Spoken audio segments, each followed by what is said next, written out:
Boleh ke tak nak beri zakat kepada anak yatim? Ya tak kira anak yatim, anak dolah, anak soleh.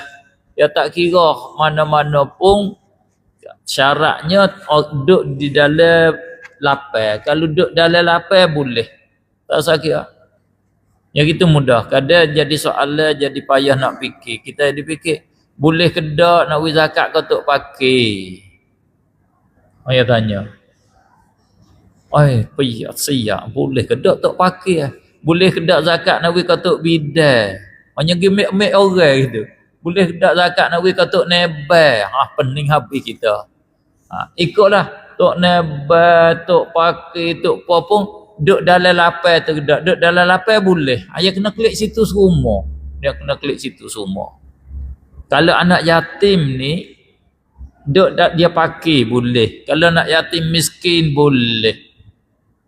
Kalau anak yatim tu nak masuk lagi apa lagi? Dia pergi pergi sabilillah. Boleh kalau kata tak wajib dia tak mukallaf.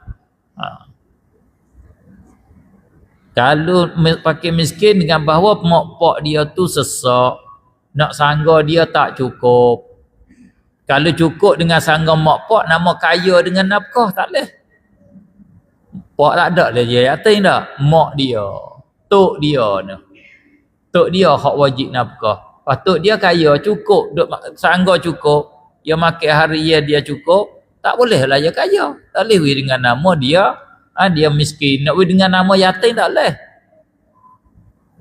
Kalau lah pak atuk dia, mak dia tu sesak, tak cukup makan dia, boleh kita beri. Tapi tak boleh beri tangan dia. Kena beri kepada wali dia. Tok dia juga terima atau mak dia tu kena juga terima. Nak beri tangan dia tak boleh. Tak sah dia tak sah terima kerana dia tak balik. Dia tak balik tu baru panggil yatim. Dia tengok itu.